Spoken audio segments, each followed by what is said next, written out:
فہم و عقل سے جس شے کو شناخت کیا جا سکے وہ بے سود اور مصنوعی ہے، کیونکہ ذات باری تعالیٰ کی تعریف یہ ہے کہ وہ وہم و گمان اور عقل سے بالا تر ہے۔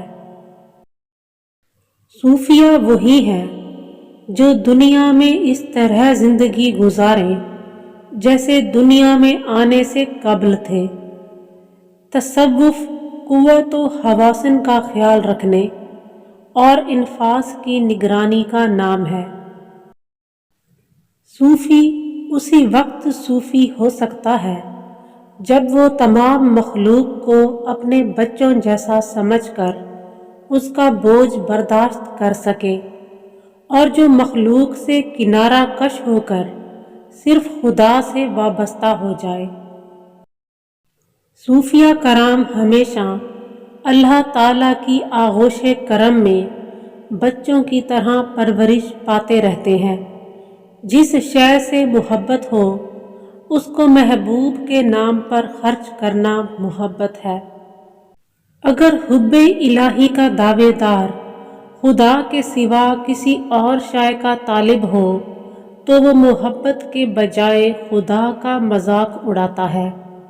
ہیبت الہی قلب کو گھلاتی ہے اور آتش محبت جان کو پگھلاتی ہے۔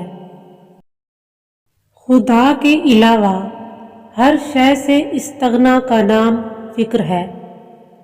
صادق وہی ہے جو حرام شے کو زبان پر نہ رکھے۔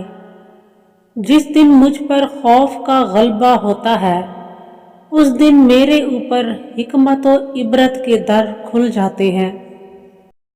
جن پر کرم کی ہوا چلی وہ منزل مقصود تک پہنچ گئے، اور جن پر قہر کی ہوا چلی وہ لوگ راستے ہی میں رہ گئے۔ اگر پوری دنیا کا لقمہ بنا کر شیر خوار بچے کے منہ میں رکھ دیا جائے تب بھی یہی سمجھوں گا کہ اس کا پیٹ نہیں بھرا۔